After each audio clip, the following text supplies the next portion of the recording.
Olá, sou o pastor Camilo da Quarta Igreja Presbiteriana de Anápolis. Quero compartilhar com vocês, a partir de hoje, um projeto que veio ao meu coração de vídeos em curtos, de no máximo 20 minutos, de projetos de leitura de livros. E o primeiro episódio eu quero começar com o primeiro livro, que é Cristianismo Puro e Simples, do C.S. Lewis, que está aqui.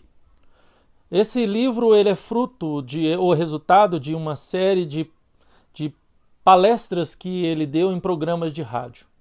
E esse livro é dividido, os capítulos são chamados de livros. E no primeiro capítulo, ou no primeiro livro, ele trabalha o tema o certo e o errado como chaves para a compreensão do sentido do universo.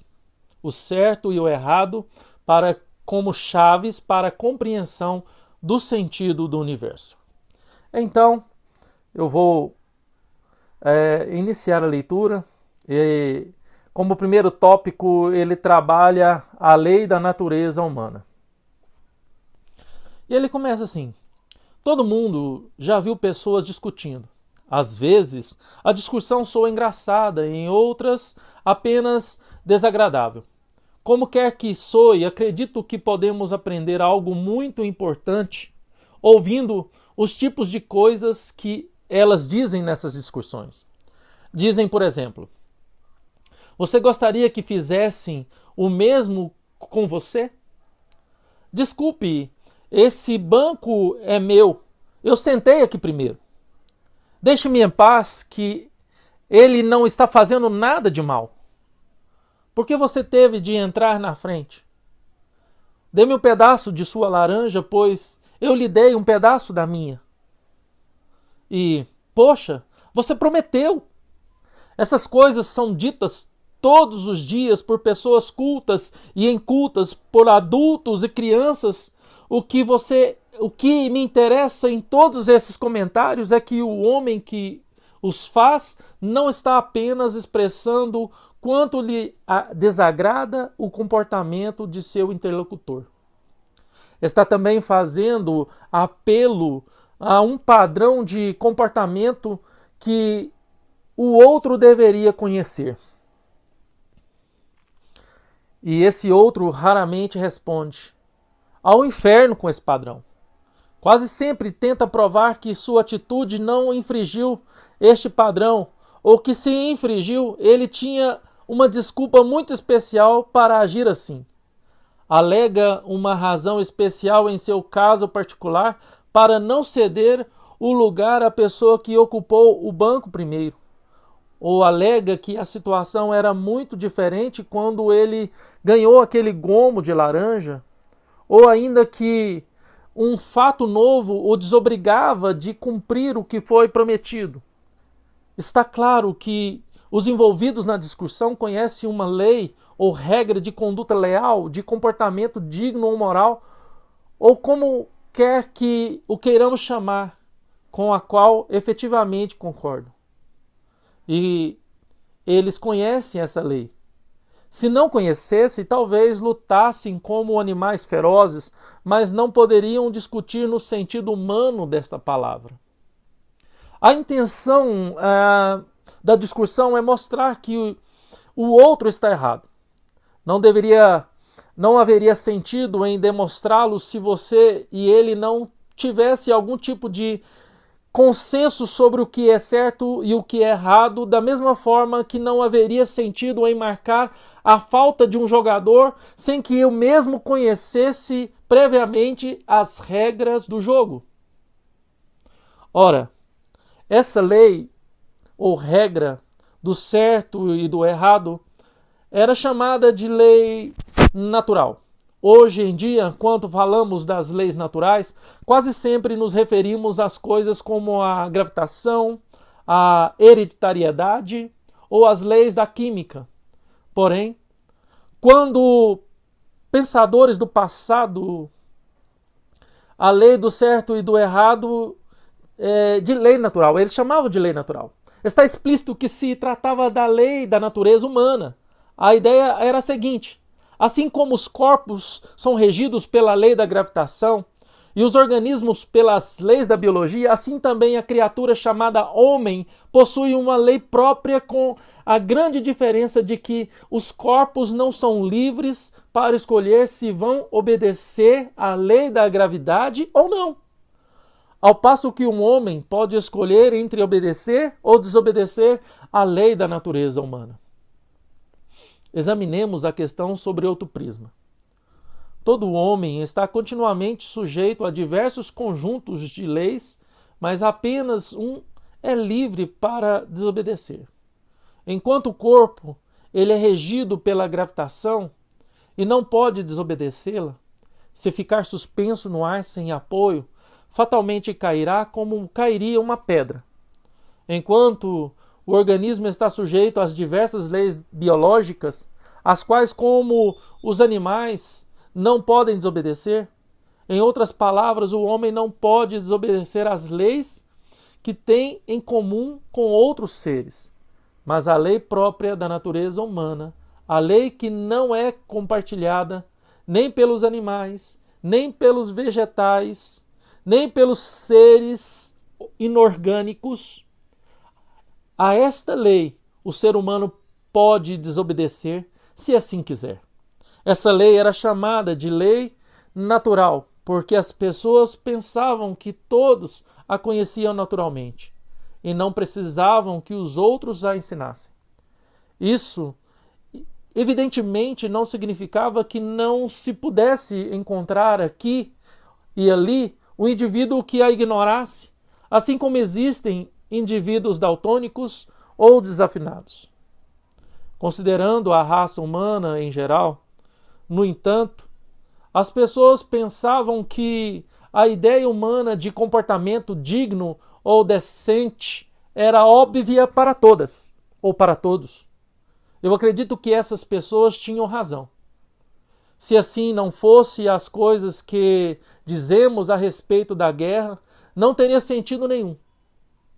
Se o certo não for uma entidade real que os nazistas, lá no fundo, conhecem tão bem quanto nós e têm o dever de praticar, qual o sentido de dizer que o inimigo está errado?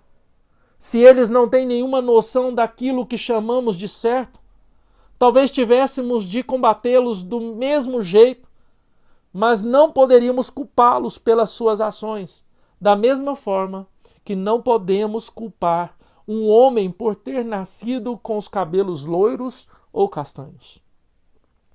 Sei que certas pessoas afirmaram e afirmam que a ideia de uma lei natural ou lei de dignidade de comportamento conhecida de todos os homens não tem fundamento, porque as diversas civilizações e os povos das diversas épocas tiveram doutrinas morais muito diferentes. Mas isso não é verdade. E certo que existem diferenças entre as doutrinas morais dos diversos povos, mas elas nunca chegaram a construir algo que se assemelhasse a uma diferença total. Se alguém se der ao trabalho de comparar os ensinamentos morais dos antigos egípcios, dos babilônios, dos hindus, dos chineses, dos gregos e dos romanos, ficará surpreso. Isto sim, com o imenso grau de semelhança que eles têm entre si e também com os nossos próprios ensinamentos morais. Reuni alguns desses dados concordantes no apêndice que escrevi para outro livro chamado A Abolição do Homem. Porém, para os fins que agora temos em vista, basta perguntar ao leitor como seria uma moralidade totalmente diferente da que conhecemos. Imagine um país que admirasse aquele que foge do campo de batalha, ou em que um homem se orgulhasse de trair a esposa que mais lhe fizera bem, ou as pessoas que mais lhe fizeram bem.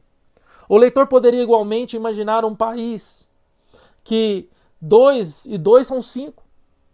Os povos discordaram a respeito de que são as pessoas com quem você deve ser altruísta, sua família, seus compatriotas, ou todo o gênero humano, mas sempre concordaram em que você não deve colocar a si mesmo em primeiro lugar. O egoísmo nunca foi admirado. Os homens divergiram quanto ao número de esposas que poderiam ter, se uma ou quatro, mas sempre concordaram que você não pode simplesmente ter qualquer mulher que você quiser. O mais extraordinário, porém, é que sempre que encontramos um homem a afirmar que não acredita na existência do certo e do errado, vem logo em seguida este mesmo homem mudar de opinião. Ele pode não cumprir a palavra que lhe deu, mas se você fizer a mesma coisa com ele, ele dirá: não é justo. Antes que você possa dizer Cristóvão Colombo, ele fará isso rapidamente. Um país pode dizer que os tratados de nada valem, porém no momento seguinte porá sua causa a perder, afirmando que o tratado específico que pretende romper não é um tratado justo. Se os tratados de nada valem, se não existe um certo e um errado, em outras palavras, se não existe uma lei natural, qual a diferença entre um tratado justo e injusto? Será que, agindo assim, eles não deixam o rabo à mostra e demonstram que digam o que disserem, conhecem a lei natural tanto quanto qualquer outra pessoa? Parece, portanto, que só nos resta aceitar a existência de um certo e um errado.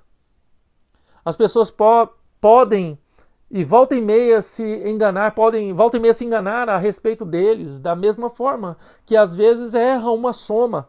Mas a existência de ambos não depende do gosto, dos gostos pessoais ou de opiniões, da mesma forma que um cálculo errado não invalida a tabuada. Se concordarmos com estas premissas, passo a passar a seguinte: nenhum de nós realmente segue à risca a lei natural. Se existir uma exceção entre os leitores, me desculpe. Será mais proveitoso que essa pessoa leia outro livro, pois nada do que eu vou falar lhe diz respeito. Feita essa ressalva, volta aos leitores comuns. Espero que você não se irrite com o que vou dizer. Não estou fazendo uma pregação e Deus sabe que não pretendo ser melhor do que ninguém. Só estou tentando chamar a atenção para um fato. O de que neste ano, neste mês, ou com maior probabilidade, hoje mesmo, todos nós deixamos de praticar a conduta que gostaríamos que os outros tivessem em relação a nós mesmos. Podemos apresentar 1001 desculpas por termos agido assim. Você se impacientou com as crianças porque estava cansado. Não foi muito correto com aquela questão de dinheiro, questão que quase fugiu da sua memória, porque estava com problemas financeiros. E aquilo que prometeu para fulano ou para ciclano, nunca teria prometido se soubesse como estaria ocupado nos últimos dias. Quanto a seu modo de tratar a esposa ou marido, a irmã ou irmão, se eu soubesse o quanto eles são irritantes, não me surpreenderia. E afinal de contas, quem sou eu para intrometer? Não sou diferente. Ou seja, nem sempre consigo cumprir a lei natural. E quando alguém me adverte de que a descumpri, me vem à cabeça um rosário de desculpas que dá várias voltas ao redor do meu pescoço. A pergunta que devemos fazer não é se essas desculpas são boas ou más. O que importa é que elas dão prova da nossa profunda crença na lei natural. Quer tenhamos consciência de acreditar nela, quer não. Se não acreditássemos na boa conduta, por que a ânsia de encontrar justificativas para qualquer deslize? A verdade é que acreditamos a tal ponto na decência e na dignidade e sentimos com tanta força a pressão da soberania da lei que não temos coragem de encarar o fato de que a transgredimos. Logo, tentamos transferir para os outros a responsabilidade pela transgressão. Perceba que é só para o mau comportamento que nos damos o trabalho de encontrar tantas explicações. São somente as fraquezas que procuramos justificar pelo cansaço, pela preocupação, pela fome. Nossas boas qualidades atribuímos-las a nós mesmos. São essas, pois, as duas ideias centrais que pretendia expor. Primeiro, a de que os seres humanos, em todas as regiões da Terra, possuem a singular noção de que devem comportar-se de uma certa maneira. E por mais que tentem, não conseguem se livrar dessa noção. Segundo, que na prática não se comportam dessa maneira. Os homens conhecem a lei natural e transgridem-na. Esses dois fatos são o fundamento de todo o pensamento claro a respeito de nós mesmos, do universo em que vivemos. Então tá aqui, terminei a primeira leitura. Abraço, até o próximo vídeo.